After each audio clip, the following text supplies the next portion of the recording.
So according to today's Daily Telegraph, how much would a teacher pay for their university tuition if a graduate tax was introduced? The answer is £50,000. Levi's going to take us through the rest of today's headlines. So, Levi, what's making the news today? Yeah, thank you, Neil. Well, I'll just go through the Daily Telegraph, first of all. I've chosen that one. And the headline here is Professionals to Suffer Undergraduate Tax. OK. And, you know, this is very important for young people that's going into education. And I just read a little bit of the headline is middle-class professionals face being charged much more for their university degree under plans for a new graduate tax. OK, so they pay less while they're at university and then they get billed for it once they've got a good job. Yeah, and it's important to say, and this guy here, David Willett, has gone on to say that university minister said that making graduates pay higher contribution towards higher education was the government's preferred option. Because that makes total sense, doesn't it? Because you have far fewer expenses when you get older, don't you? So that makes and it's ridiculous that knowing that after you've educated yourself, you're left with a whopping great bill afterwards. There you go, brilliant. It's fantastic. OK, so let's urge everyone to go to university and then let's just sting them for the rest of their lives. Brilliant. Yeah. OK, next story. OK, Express. Next story is it's a sad story, this one. It really is. It's about this true hero. And the headline is Executed Doctor Was a True Hero, says Angry Family. Yeah. And an amazing woman. She was amazing, absolutely. And the family of murdered British aid worker Karen Wu it out angrily last night at Taliban, as the Taliban claimed she was killed for preaching Christianity in Afghanistan. Yeah. You know, and I just think that somebody that just goes to do good, you know, it's gone out there, you know, with themselves to go and help. So brave. And so brave. And now the story is all about, you know...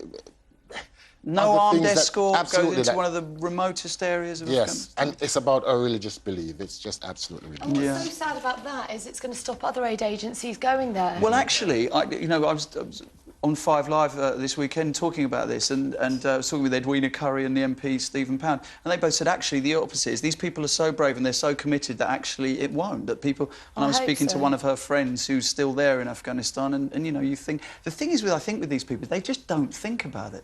They just... Because you can't... Yeah, they're self. They just don't think about the dangers. Well, they recognise that the need for them to be there outweighs the danger. And they love the people. They love the, you know, and, you know... Yeah, she was a great person. Next story, please.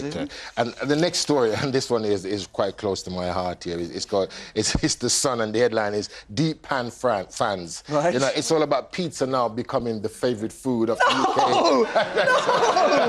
It's taking over your job. Chicken tikka masala! Come on, boy, chicken tikka masala, please! And it's amazing how we as the British here, we always choose foreign food as our favourite. You know, it's like that now. We've just switched from Indian now to Italian. Did it say, Levi, who they asked, though? Well, they've gone around... Italian? Domino's customers were asked, what's your favourite food? It's a marketing. As top curry as British favourite dish. We now scoff over £749 million worth a year, more than double the £330 million we spend on Indian meals. Wow. Now, I wonder why there's any obesity problem. Well, that only goes to show you, I've got to get me a reggae pizza. God, you're only one word away from a marketing ploy, aren't you, Levi? You always said one word away. All right, final story, please. Yeah, and the final story is another fun one. You know, it's about exotic fruits being grown here in the UK. Okay. And this one is in the Times, and it's that Midland melons are ripe for the high street. And just a little bit here it says melons grown in the Midlands. Street on a Saturday night in Birmingham. Melons grown in the Midlands are about to go on sale in supermarkets, thanks in part to the warming climate. They may conjure up image of Spanish fields under blue skies and blazing sunshine, but England's first commercial melons are being grown indoor in Lichfield. OK, right. Brilliant. Now, I don't know, maybe I haven't been going out enough, but I haven't seen enough sunshine 365 days a year for us to start, you know, like a mango farm. I have an avocado tree in my garden. What? Yes, I have an avocado tree in my garden. It's about 7 foot tall. And no avocados on it, though? Not yet, but we're hoping. It's his garden in the Caribbean. Oh, right. It's in Brixton. It's in sunny Brixton. Yeah, and it's there, so it is true. It's brilliant. I can't believe that. OK. Yeah, Natalie, what's in the first story is from today's Sun, and I love the headline. PM's U-turn. Yay! Nice. U-turn. On free milk. David Cameron has committed to saving free school milk for children under 5. It came after Universities Minister, who's been a busy boy by the sounds of it, David Willits, has said axing free milk was being considered. But no, he doesn't want to be tagged as Do you remember Margaret Thatcher Thatcher, the milk snatcher. Ah. There you go, Thatcher, the milk. And, I was figuring out what can you rhyme with Cameron to get. If anyone can, email him and figure out how do you rhyme that, but he's not. So your milk's safe, kids. Milk safe. Brilliant. Good. Next story in the Express. Bins rage. Extra police have been drafted in on bin patrol. And this is because you're not shutting your bins properly, you naughty lot. And if you don't shut your bin properly, you just don't get it emptied. You come out to a sticker saying that your bin hasn't been shut properly, and then your rubbish doesn't get taken away. And people have been getting a bit feisty about that. So rather than actually sorting out the problem in the first place, what they've done is they put on more police to protect the bin men. Clever. That's great. But it's not that people aren't shutting the bins properly, it's that they're overstuffing the bins so you can't shut the bins. Exactly. So... Or just take the rubbish out. Yeah, or recycle a bit better. Or, well, no, that's true, that's true. It's a whole new meaning to rubbish coppers. I'm sure the burglars, all the burglars in that area. OK, my next story is from the Mirror. This breaks me slightly. I mean, if Abby Clancy can be cheated on, there's no hope for the rest of us. Seriously, girls, we may as well all go home right now. She's lovely as well. It is obviously just allegations, but it killed me because I love Peter Crouch and Abby Clancy. I'm a Spurs fan. I love Peter Crouch. They're like the best. Feel free to cheer. No, they're not with you. They're not with you on that. If it's true, it is very sad. But one thing I would say, and this is interesting because the prostitute involved has said this herself, that if it can be seen... Allegedly involved. If it can be seen as the business transaction that it was, and have that sense of did he get a VAT receipt or something? Have that sense of detachment. It's not like he went out and had an emotional attachment to a woman and an affair. Yeah. Listen, I'm not condoning it. I'm just saying if there's a way of getting your head round it. Or he didn't go the Rooney route, which was very, very... allegedly.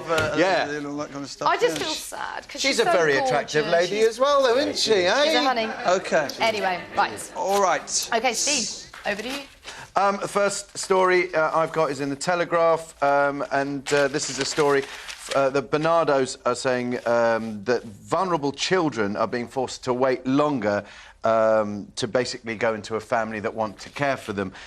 Normally, proceedings are meant to be dealt with in 40 weeks, but it's now taking up to 57 weeks to house kids, so vulnerable over a kids. year, vulnerable children who really need more than anyone else. They call it the baby P effect. It's that now there's more red tape to go through, and conversely, when you want to protect them, it then takes longer. Yeah.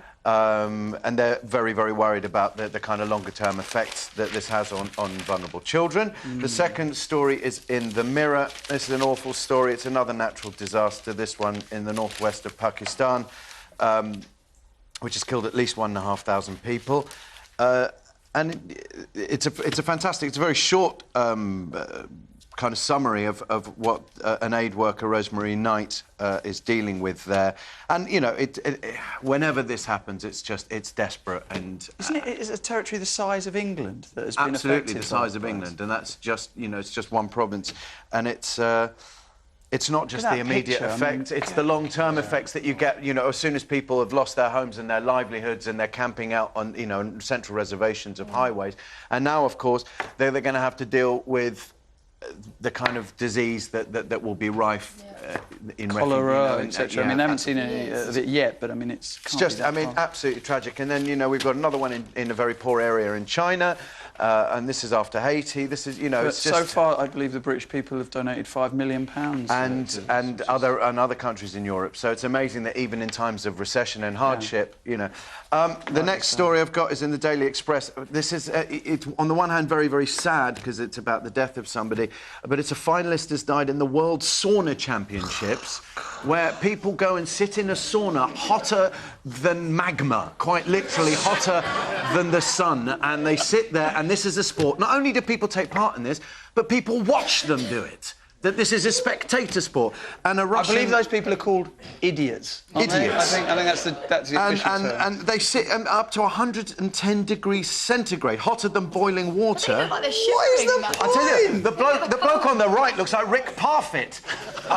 Weirdly, he survived, and someone from the competition went, no. This is what we do here in Finland. This isn't unusual. Well, then you're all mental in Finland. And then finally, it's a little story in the Daily Mirror. I saw this on telly yesterday. A group of 102 thrill seekers beat the record for naked roller coaster riding by raising money for a charity in Essex, and they raised £22,000.